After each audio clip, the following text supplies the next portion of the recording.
Olá, boa noite, pessoal. Hoje aqui vou falar sobre a necessidade de pedir exames, seja sanguíneos ou de imagem em psiquiatria. É muito triste às vezes ver que a maior parte dos psiquiatras não pedem exames. É necessário, tá? Pedir exames. E eu vou explicar agora por quê. Sempre que você atende um paciente psiquiátrico a primeira vez, você não pode supor as coisas. Então, se ele não tem exames clínicos gerais, eu quero dizer exames de sangue gerais, função, lesão hepática, função renal, eletrólitos, screening de tireoide, hemograma, às vezes pedir hormônio, às vezes você tem que pedir alguns outros exames também para ver a questão da coagulação.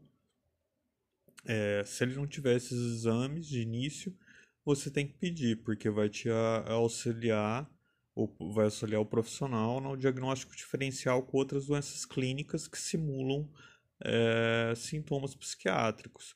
Porque senão você vai ficar dando tiro na água e o problema vai ser outro. Essa é a primeira questão. Então você tem que pedir esses exames de sangue iniciais.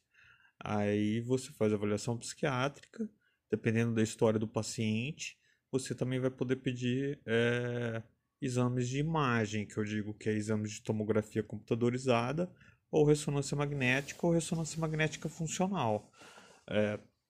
Por exemplo, Alzheimer já tem alguns marcadores específicos já que você tem que pedir. Se você atender Alzheimer, você tem que pedir esses marcadores. Com SPECT também.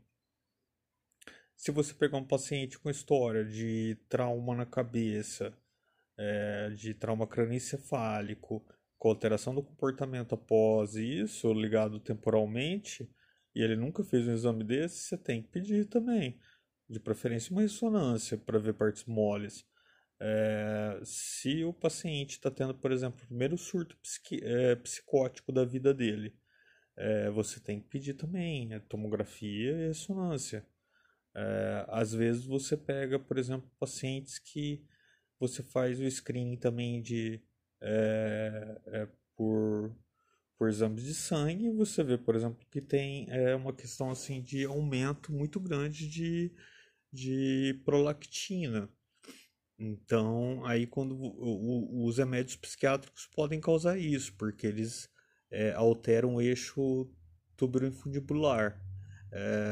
Mas também aí cabe a responsabilidade também do profissional psiquiatra pedir um exame de imagem de sala túrcica para ver se não tem macroadenoma hipofisário, entendeu? Então, assim você vai ajudando a fazer o diagnóstico diferencial que nem um quebra-cabeça e em prol do paciente para saber exatamente o que tem que ser tratado, né? Na maior parte das vezes, as doenças psiquiátricas são mesmo primárias, mas tem muitos casos que não.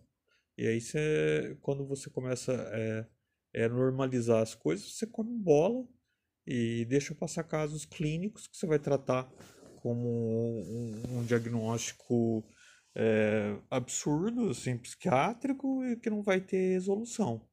Então, é muito importante esses exames em psiquiatria. E o que deixa triste é ver que a maior parte não pede.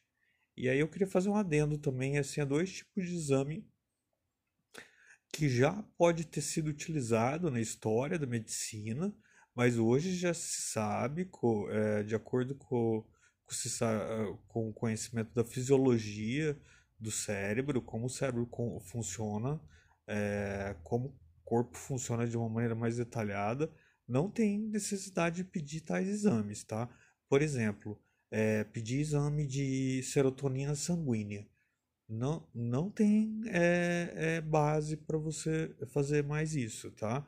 A relação da serotonina sanguínea não tem a ver com o processo fisiopatológico que acontece dentro do neurônio. Não tem nem relação assim da serotonina que tem no sangue, porque ela tem ação em outros lugares também, com a serotonina que vai fazer a transmissão sináptica. Na maior parte das vezes, a transmissão sináptica na teoria das aminas, da depressão, por exemplo, tem a ver mais com uma diminuição da qualidade da transmissão dos neurotransmissores do que a quantidade do neurotransmissor. Mas é mais fácil explicar que falta serotonina no cérebro. É um jeito simplificado de falar. Mas enfim, não tem mais necessidade de pedir esse exame, tá? De serotonina sanguínea. Outro exame que não tem necessidade para fazer diagnóstico de bipolar, por exemplo. Muitas vezes eu vejo pedir exame de lítio sanguíneo.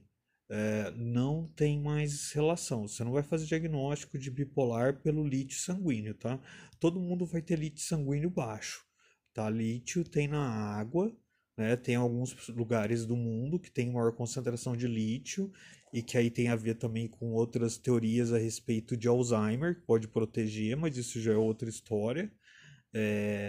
O que acontece é que você só vai pedir lítio para quem está tomando lítio, para você ver se não vai passar da dose tóxica e está na dose terapêutica, né? Você não vai pedir lítio para fazer diagnóstico. E isso já foi utilizado, mas há mais de 40 anos. Então não tem mais necessidade de fazer isso também para diagnóstico, outros protocolos. Você vai pedir lítio para quem está tomando lítio, porque inclusive é perigoso, o lítio mata, né? Depois posso até falar sobre concentrações de lítio em outras partes do mundo em relação à questão do Alzheimer. Mas em relação a essa questão de fazer diagnóstico de bipolar pedindo a dosagem de lítio, não entra no caso, né? Outros exames que podem ser necessários, por exemplo, é quando você tem alguns quadros de alteração comportamental ligada com crises epilépticas. Crises epilépticas podem causar vários tipos de comportamento na aura ou pós-crise, ou até durante a crise, que são às vezes comportamentos bizarros, automatizados e muitas vezes quem tem crise epiléptica tem pseudocrise. Isso não quer dizer que a pessoa está querendo enganar ou nada, realmente ela tem uma pseudocrise funcional. É, e para você, às vezes, tem alguns quadros psiquiátricos que ficam muito no limiar entre esse tipo de paciente, de pseudo-crise, pseudo-convulsões com alterações psiquiátricas. Então aí você vai precisar pedir ajuda de neurologista também. Você vai provavelmente pedir eletroencefalograma para ele. A conduta americana é pedir 3 eletroencefalogramas, mesmo se vier negativo. O diagnóstico é clínico, mas muitas vezes é difícil fazer o diagnóstico clínico. Então, o que você pode fazer também é um vídeo monitoramento em eletroencefalograma. Você faz vídeo ECG. Você filma a pessoa, deixa ela no hospital e vai fazendo eletroencefalograma dela contínuo. Para você ter o registro visual e do eletroencefalograma, além de estar presente na instituição, né? A princípio são esses os exames, mas já existem exames genéticos também que você pode pedir para você saber a probabilidade, principalmente em relação a TDAH, TAB, esquizofrenia. Você já pode fazer isso por swab de boca, você manda para tal lugar e você vai receber um relatório dizendo a respeito das probabilidades de você desenvolver tais doenças.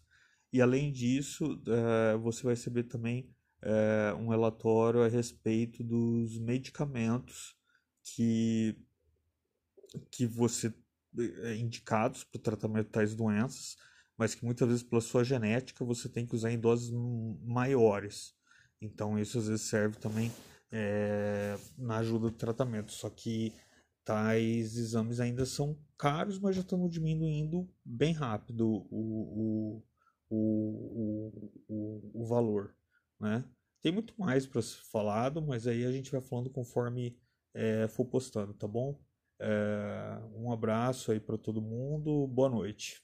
Tchau.